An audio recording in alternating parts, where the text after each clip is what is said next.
Assalamualaikum, ketemu lagi dengan Ibu Novi. Pembahasan kita hari ini masih ya nggak jauh beda sih dengan materi sebelumnya tentang kurikulum, bagaimana kita mengenal pendidikan dari sisi perspektif kurikulum sebenarnya, dan perspektif kita bersama bagaimana memahami konten ini. Bicara tentang kurikulum, Ibu teringat pada satu istilah atau istilah sih, atau sebenarnya kata-kata bijak dari sebuah kalimat yang diucapkan oleh Albert Einstein yang mengatakan bahwasanya you have to learn the rules of the game and then you have to play better than anyone else. Maknanya di sini bahwasanya untuk menjadi seseorang yang mampu melakukan terbaik dari orang lain itu memang kita harus mempelajari dulu aturan-aturan yang ada dalam sebuah permainan, dan bukan menjadi pemenang pastinya, karena menjadi pemenang tentu kita punya strategi. Tapi kalau untuk menjadi orang yang lebih baik dari orang lain ketika bermain, maka kita harus tahu aturannya. Begitu juga ketika kita akan melaksanakan pendidikan. Untuk bisa menjalankan pendidikan itu lebih baik dari orang-orang lain, maka kita tentu harus tahu aturan-aturan apa yang mendukung sehingga pendidikan yang kita jalankan itu menjadi lebih baik. Nah, bicara tentang hal ini, maka pertemuan kita pada episode ini kita akan membahas tentang komponen kurikulum. Ibarat cerita begini, ketika seseorang ingin membangun rumah, maka yang dia buat pertama kali itu adalah landasan atau pondasi. Nah, ketika pondasi itu sudah berdiri, maka si pemilik rumah tentu akan berpikir, kira-kira apa saja sih yang akan diisi dari rumah itu sehingga bisa dikatakan dia sebagai rumah yang layak untuk dihuni. Maka dibelilah hordennya, kursinya, sofanya, aksesoris, dan segala macamnya. Nah, ini ibaratkan sebuah pendidikan. Ketika pendidikan itu dibangun, maka diperlukanlah yang namanya kurikulum. Kurikulum ini adalah inti dari pendidikan itu sendiri. Untuk membentuk kurikulum itu yang dibutuhkan adalah yang pertama landasan atau pondasi. Pondasi dan landasan itu sudah kita bahas pada pembahasan sebelum-sebelumnya. Lalu sekarang bagaimana pondasi ini bisa ada isinya? Nah, ini yang maksud dengan komponen dalam kurikulum. Nah, komponen dalam kurikulum itu ada 4 menurut banyak teori yang menyatakan. Masing-masing punya makna sendiri sebenarnya. Nah, misalnya dari pendapat Zeiss sebagai pakar kurikulum di waktu yang lampau, dikatakan bahwasanya untuk sebuah tujuan itu, maka ada 3 macam jenjangnya atau 3 macam jenis tujuan itu sendiri, yaitu aims, goals, dan objektif. Aims, goal, dan objektif. Ini akan kita bahas satu persatu. Lalu komponen yang kedua adalah bagaimana kurikulum ini bisa berjalan, maka tentu harus ada isi atau dikatakan dengan subject matter atau konten. Yang ketiga adalah bagaimana konten ini bisa disampaikan atau materi ini atau isi ini bisa disampaikan, maka dibutuhkan learning experience, yaitu pengalaman yang di-sharing melalui pembelajaran. Artinya di sini tentu saja bagaimana guru bisa menyampaikan informasi, pengetahuannya tentu melalui learning experience yang dilakukan oleh guru. Lalu yang keempat dari komponen kurikulum itu sendiri adalah evaluasi. Setiap kegiatan dalam pembelajaran, setiap kegiatan dalam pendidikan, tentu ada sebuah alat ukur yang harus dilakukan untuk melihat apakah semua yang sudah berlangsung itu sesuai dengan tujuan-tujuan tersebut. Oke, kita coba bahas satu persatu dari komponen kurikulum itu sendiri. Yang pertama adalah komponen tujuan.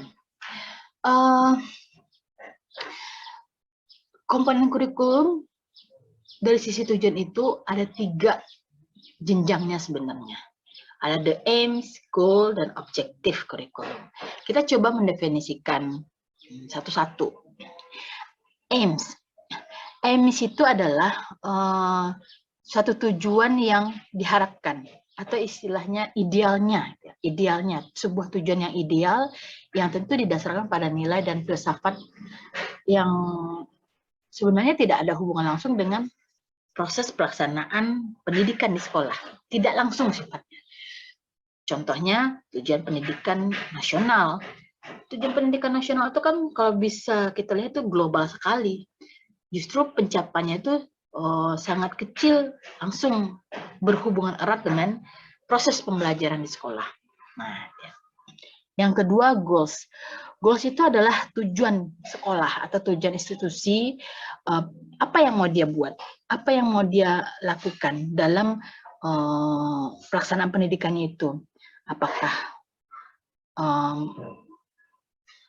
mewariskan budaya apa kepada masyarakat, memenuhi kebutuhan apa pada masyarakat, yang sifatnya mungkin lebih sedikit konkret daripada aims, lalu objektif. Nah, objektif ini adalah tujuan-tujuan yang biasanya sering kita temui dalam silabus, dalam kurikulum, dan perangkat-perangkat operasional pembelajaran pada umumnya. Kalau menurut Ivor ke Davis, dia mengatakan bahwasanya tujuan itu adalah satu kurikulum yang menggambarkan kualitas manusia yang diharapkan terbina dari suatu proses pembelajaran. Jadi, untuk melihat bagaimana proses yang ingin dilakukan terhadap objek atau subjek dari pendidikan itu sendiri, maka dilihat dari tujuannya. Kita ingin melihat arahan pendidikan ini, tipe lembaga pendidikan ini mau kemana, ataukah bilingual, trilingual, ataukah berakhlak, ataukah berkesosialan, itu dilihat dari tujuan pendidikan itu sendiri, atau tujuan kurikulum itu sendiri. Nah, sedangkan Benjamin S. Bloom di sini mencoba melihat tujuan pendidikan itu pada 3 aspek atau 3 komponen di sini. Yang pertama, kognitif. Nah, tujuan pendidikan itu menurut Bloom pastilah ingin menekankan pada kemampuan berpikir peserta didiknya. Namun ketika kemampuan berpikirnya sudah meningkat, otomatis akan diikuti dengan kemampuan efektifnya yang harus ditunjukkan memiliki nilai positif. Nah, menekan tujuan yang pada perilaku yang diharapkan. Lalu kalau seandainya dia sudah memiliki kognitif yang baik, efektif yang baik, maka yang diharapkan adalah skill atau psikomotor yang ditunjukkan agar bisa melihat kesesuaian antara kognitif, afektif, keterampilannya gimana. Nah, ini taksonomi tujuan menurut Benjamin S. Bloom. Kalau kita melihat, kalau kita disuruh menyusun sebuah tujuan hidup kita, tentu kita akan berpikir kira-kira apa sih yang harus kita standarkan. Nah, begitu juga ketika akan merumuskan tujuan kurikulum, tentu ada kriteria yang harus dirumuskan. Yang pertama pastinya hasil belajar itu lebih spesifik, dapat dilihat, dapat diamati, dapat diukur. Yang kedua, konsisten dengan tujuan kurikulum yang sifatnya aim tadi, yang di atas tadi. Lalu harus tulis dengan tepat, dapat memberikan gambaran jelas bagi pelaksanaan kurikulum. Nggak bisa dalam bentuk ucapan saja, namun tertulis dan berbadan hukum pastinya. Harus memperlihatkan kelayakan, dapat disesuaikan dengan situasi, keadaan satu lembaga pendidikan dan lembaga dan negara itu sendiri. Lalu menunjukkan nilai guna bagi peserta didik yang akan dididik dan bagi masyarakat yang akan menggunakan luaran dari pendidikan itu sendiri. Lalu tujuan itu dipilih berdasarkan nilai yang diakui kepentingannya. Dan harus tepat dan serasi tentunya. Nah, ini adalah kriteria dalam merumuskan tujuan. Makna-makna ini sebenarnya kalau kita melihat dari definisi itu sendiri, ternyata hierarki tujuan pendidikan Indonesia itu ada 4 kalau kita melihat. Yang pertama, tujuan pendidikan nasional yang tercantum dalam GBHN dan Undang-Undang Sistem Pendidikan Nasional. Yang kedua, turun ke dalam tujuan institusional yang tercantum dalam tujuan sekolah dasar di satuan pendidikan sampai perguruan tinggi ya. Lalu tujuan turun ke bawahnya menjadi tujuan kurikuler, yaitu tujuan mata pelajaran atau konten pembelajaran yang ada di satuan pendidikan tersebut. Dan yang terakhir dari tujuan kurikulum itu baru masuk ke tujuan pembelajaran yang terdapat dalam silabus, atau bisa dikatakan tujuan pembelajaran ini adalah tujuan operasional. Nah, dari masing-masing tujuan tadi, tujuan pendidikan nasional, tujuan pendidikan institusional, tujuan kurikuler, dan tujuan pembelajaran, tentu semuanya mengacu untuk saling mensupport. Ketika tujuan pendidikan itu didefinisikan menjadi lebih ke bawah, sehingga bisa lebih dipahami oleh institusi secara operasionalnya, maka turun menjadi tujuan institusional. Lalu turun menjadi kurikuler, lalu menjadi tujuan operasional. Nah, ketika tujuan profesional yang dilakukan, tentu harus mengacu pada tujuan kurikuler, harus mengacu pada tujuan institusional, dan harus mengacu pada tujuan pendidikan. Mereka ini saling terkait dengan terpisah. Nah, lalu bagaimana sebenarnya kita melihat keterhubungan setiap tujuan itu? Kalau kita melihat, mendefinisikan dalam istilahnya, kita artikan satu-satu dengan contoh. Misal tujuan nasional kita bunyinya apa, lalu tujuan institusional misalnya di SD, SMP, SMA, atau perguruan tinggi itu apa, lalu kita runutkan kembali tujuan kontennya, materi atau mata pelajaran itu apa bunyinya, kira-kira ada nggak hubungannya dengan tujuan institusional, dan tujuan operasional yang dilakukan oleh pendidik kira-kira apa, kira-kira support nggak, atau ada nggak hubungannya dengan tujuan konten. Kita coba melihat komponen yang kedua, yaitu konten. Apa yang menjadi konten? Nah, tentu saja yang menjadi konten atau isi dari pendidikan itu sendiri atau kurikulum itu sendiri adalah seperangkat atau sekian banyak pengetahuan dan pengalaman yang akan dibagi pada peserta didik, yang tentu saja macam-macam bentuknya. Ada berupa fakta, berupa data, berupa persepsi, gitu ya, berupa problem solving, ya, yang nanti akan dicoba untuk disampaikan ke dalam bentuk ide-ide, konsep, generalisasi, prinsip, dan tentu saja problem solving yang terbaru. Nah, ini yang dijadikan konten dalam sebuah kurikulum. Nah, untuk ini kita tentu harus mempertimbangkan kira-kira kriteria materi apa yang baik untuk materi-materi pendidikan dalam sebuah kurikulum itu sendiri. Menurut Zeiss, ada 4 yang harus dipertimbangkan. Yang pertama, signifikan dulu. Kira-kira ada maknanya enggak?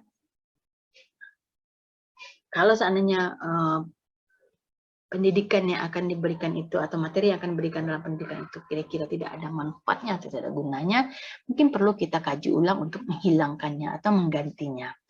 Yang kedua, kebermanfaatan atau utility, bernilai guna bagi kehidupan. Atau kalau kita misalnya, mungkin kita akan berpikir, kenapa sih kita harus belajar matematika dari SD, SMP, SMA? Sedangkan ketika kita disuruh membeli cabai saja, kita masih bertanya 1 ons berapa. Padahal kalau kita bisa menghitung berapa sekilo, dia akan sebut sekian rupiahnya, kita tinggal mengkalkulasi saja, berarti 1 ons sekian, maka uang kita ada sekian, maka harusnya kita kasih dia ke sekian, atau dia harus mengembalikan sekian. Simple, tapi itulah matematika. Jadi, matematika itu penting. Nah, ketika belajar bahasa Indonesia juga begitu. Ketika belajar agama juga begitu. Begitu semua mata pelajaran pasti ada utility-nya bagi kehidupan kita. Kalau kita menyadarinya. Tapi kebanyakan kita kan kebanyakan protes daripada menyadarinya. Oke, yang ketiga, isi kurikulum itu harus menarik, interest. Kalau nggak menarik, mungkin ini akan menimbulkan pendidikan itu menjadi membosankan, belajar itu menjadi tidak menyenangkan, belajar itu menjadi sesuatu yang basi. Nah, yang keempat, kurikulum itu harus sesuai dengan human development atau perkembangan individu. Otomatis kita akan tahu, ternyata inilah salah satu sebabnya kenapa materi di SD, SMP, SMA, bahkan perguruan tinggi itu berbeda. Karena dia harus sesuai dengan human development. Kita masuk pada komponen yang ketiga, yaitu learning experience atau pengalaman pembelajaran. Apa itu dimaksud dengan learning experience? Nah, ini adalah salah satu apa istilahnya, bagaimana guru berbagi pengetahuan dengan caranya, lalu berbagi ilmu dengan caranya dalam proses-proses pembelajaran yang menurut dia cara menyampaikannya harus begini melalui metode dan segala macamnya. Nah, ini yang maksud dengan learning experience. Lalu pendekatan apa yang biasanya digunakan dalam proses learning experience itu? Nah, sejalan dengan perkembangan kurikulum tentunya ada dua pendekatan yang digunakan biasanya, yaitu teacher centers dan student centers. Nah, ini sudah kita pahami. Kalau pada kurikulum terdahulu, sebelum pada kurikulum 3 2013 ini, biasanya memang teacher centers, di mana semua pembelajaran itu resource-nya itu adalah guru. Nah, sedangkan pada kurikulum 2013 ya, itu lebih banyak pada resource-nya itu student. Nah, guru hanya sebagai pendamping, motivasi, atau fasilitator di sini. Sebenarnya konsep student center ini sebelum 2013 ini, kurikulum 2013 ini dilaksanakan, sebenarnya semua pendekatan itu adalah student center. Namun permasalahannya adalah dominasi penguasaan pengetahuan dan pengalaman yang didapat pada masa itu, di mana dunia teknologi informasi itu masih terbatas sekali, akses terhadap ilmu pengetahuan itu sangat kecil sekali, maka akhir-akhirnya berbuntut pada teacher centers. Jadi karena akses guru ini yang lebih cepat, lebih dulu mengetahui karena perkembangan dunia teknologi tadi yang belum begitu maksimal, maka guru ini menjadi lebih tahu, sehingga sifatnya teacher centers. Namun pada masa sekarang, di mana generasi-generasi yang studentnya ini adalah digital native, nah, otomatis orientasi pembelajaran pasti student center. Kenapa? Kesempatan waktu yang dimiliki siswa lebih banyak dibandingkan guru untuk mencari resource atau e-resource, electronic resource. Itu sumber belajar elektronik dengan Android-nya, dengan laptopnya dibandingkan guru.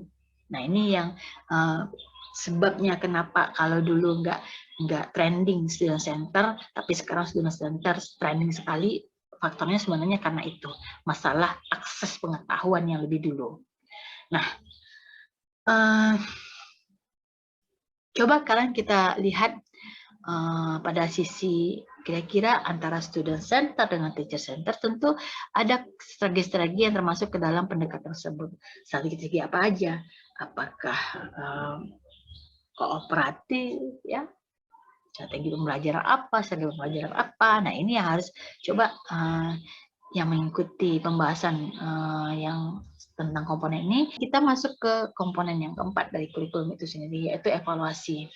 Nah, apa sebenarnya fungsi evaluasi dalam kurikulum? Sering orang melihat, oh pada waktu si A ini menjadi menteri, gitu ya, kurikulumnya gini, lalu ketika menterinya diganti, kurikulumnya begini, lalu ketika diganti lagi, kurikulumnya gini, kan? Padahal ini belum dilaksanakan tuntas, lalu ada lagi perubahan kurikulum dan segala macam. Orang menyebutnya itu ganti kurikulum, padahal sebenarnya bukan mengganti kurikulum, namun lebih kepada mengikuti perkembangan kebutuhan masyarakat sehingga selalu dikatakan inovasi. Itu perbaikan-perbaikan, tidak mengganti, tidak merubah, tapi melakukan perbaikan-perbaikan. Maka diistilahkan dengan suplemen-suplemen pada kurikulum itu sendiri. Nah, fungsi kurikulum itu sendiri adalah untuk melihat student progress atau progres pembelajaran pembelajarnya itu sendiri.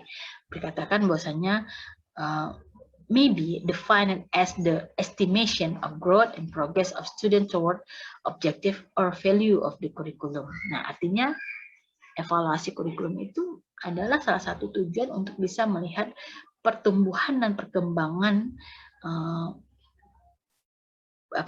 perkembangan belajar siswa untuk mencapai tujuan pembelajaran atau nilai-nilai dari kurikulum itu sendiri. Nah, itu evaluasi. Bahasa sederhananya begini sih, evaluasi kurikulum itu adalah salah satu bentuk untuk mengukur ini pendidikan yang sudah dilakukan oleh sekolah dan yang dialami oleh peserta didiknya kira-kira cocok nggak untuk mencapai tujuan yang dimaksud. Seperti kita mau ujian ya, Ujian ada UN-nya, ada standarnya. Nah, standar nasionalnya begini, yang dikatakan manusia Indonesia utuh itu kalau dia memiliki KKM-nya sekian, nah, atau standar kelulusannya sekian. Nah, ini yang menjadi apa istilahnya, nilai tadi yang akan diperbandingkan. Nah, ini masuk dengan kurikulum. Lalu sebenarnya aspek apa saja yang mau dievaluasi, ya? Yaitu sama seperti taksonomi Bloom ketika membagi tujuan kurikulum itu pada 3, yaitu kognitif, afektif, dan psikomotor. Nah, ini dinamakan sebagai evaluasi produk. Nah, kita coba melihat tadi dikatakan bahwasanya kurikulum itu ada bidangnya atau aspeknya itu kognitif, afektif, dan psikomotor. Itu dimakan sebagai evaluasi produk. Sedangkan evaluasi program adalah mengevaluasi tingkat keberhasilan satu lembaga pendidikan terhadap pelaksanaan pendidikan. Konteksnya di sini kita melihat bahwasanya evaluasi ternyata ada 2. Yang pertama, evaluasi pembelajaran yang berorientasi pada produk, hasil dari produk pembelajaran yang diukur dalam bentuk 3 aspek, yaitu kognitif, afektif, dan psikomotor. Artinya dalam proses pembelajaran adalah satu kewajiban bagi guru untuk mengukur 3 aspek tadi, untuk melihat keberhasilan pembelajaran yang sudah dilakukan bersama siswa. Nah, sedangkan evaluasi program adalah satu evaluasi yang dilakukan untuk melihat keberhasilan satu pendidikan dalam melaksanakan proses pendidikan di sekolahnya. Jadi kurikulum itu dalam evaluasi itu dalam kurikulum itu ternyata ada 2, yaitu evaluasi pembelajaran dan evaluasi program. Evaluasi pembelajaran biasanya dilakukan oleh guru, evaluasi program biasanya dilakukan oleh institusi pendidikan itu sendiri melalui pengawasan. Nah, lalu apa aspek yang dievaluasi sebenarnya?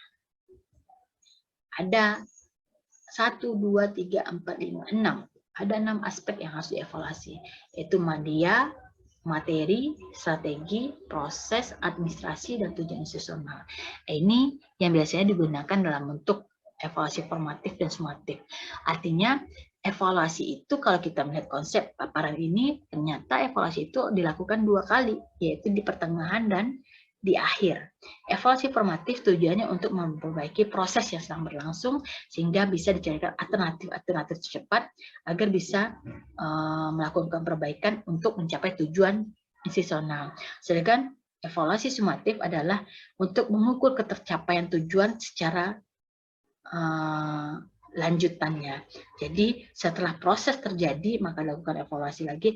Untuk apa fungsi evaluasi sumatif ini? Sebagai pengambil kebijakan untuk memutuskan. Nah, untuk memutuskan itu tentu saja ada alat evaluasi. Ini maka dengan tes dan non-tes. Nah, dalam ranah kurikulum tentu kita akan memahami kalau non-tes itu sifatnya mendukung atau mengevaluasi yang sifatnya tidak terkait dengan kognitif. Sedangkan tes biasanya melakukan evaluasi yang terkait dengan kognitif. Nah, ini akan lebih jelas dalam mata kuliah evaluasi nanti akan dikaji. Nah, kita bisa mengatakan bahwasanya ternyata peranan dari evaluasi itu genting atau penting ya, genting dan penting. Genting karena apa? Sifatnya dia di ujung. Ketika evaluasi itu ternyata alat ukurnya tidak baik, maka untuk melihat ketercapaian tujuan itu bisa saja gagal. Tapi ketika alat ukurnya tepat, maka untuk kebenaran data dan fakta terjadinya proses itu untuk mencapai tujuan itu bisa benar. Nah, karenanya evaluasi perlu dilakukan sebagai tolak ukur untuk mengambil kebijakan. Evaluasi seharusnya berlangsung sepanjang kurikulum diterapkan, sehingga dapat memberikan masukan terhadap perbaikan kurikulum untuk menentukan kebijakan yang dilakukan oleh stakeholder dalam pendidikan itu sendiri. Jadi kita coba melihat, seperti Ibu katakan tadi, ketika ada satu masa menterinya ditukar, maka terjadi kurikulum lagi yang baru menurut bahasa kita secara umum. Lalu ketika ganti menteri, tukar lagi dan seterusnya.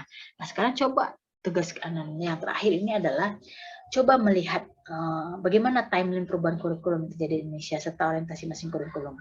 Misal pada tahun kurikulum 9 misalnya ya, ini contoh. Kira-kira orientasinya kemana? Lalu pada tahun 2000 orientasinya kemana? Tahun 2004 kemana? Dan seterusnya. Dan ini berlangsung dari pada kurikulum 1940-an. Nah, coba dibuat timeline itu sebagai tugas selanjutnya, tugas yang keempat kira-kira dalam pembahasan kita hari ini. Jadi demikian yang mau Ibu sampaikan tentang komponen-komponen kurikulum, kesimpulan atau garis merah yang bisa kita ambil dari pertemuan pembahasan kita hari ini tentang komponen kurikulum, bahwasanya untuk menentukan isi dari sebuah pendidikan yang akan kita lakukan, yang sudah dilakukan oleh orang itu tidaklah mudah. Banyak hal yang harus dipertimbangkan. Kalau dari sisi komponennya bisa dilihat pada 4 aspek, yaitu tujuan, konten, learning experience, dan evaluasi. Dan kesemuanya itu nggak bisa berdiri sendiri, mereka harus saling mendukung. Ketika tujuan itu dibuat, maka harus ada alat ukurnya, dinamakan dengan evaluasi untuk mengukur ketercapaian tujuan. Ketika konten itu sudah ditentukan, tentu akan diukur juga, kira-kira konten ini cocok atau tidak, melalui evaluasi, dengan daripada evaluasi pembelajaran tentunya.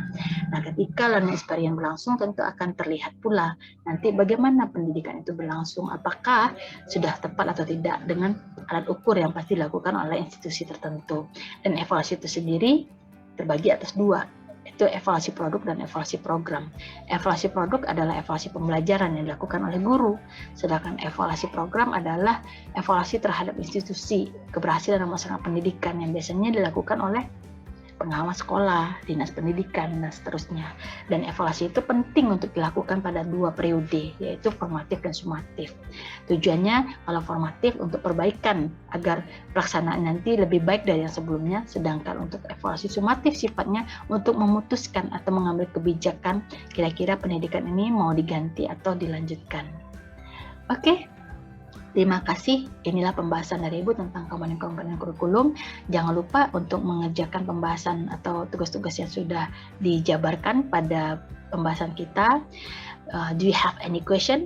Please write your question in this comment. Terima kasih. Semoga bermanfaat. Silahkan ambil hikmahnya. Dan kalau ingin berbagi hikmah, silahkan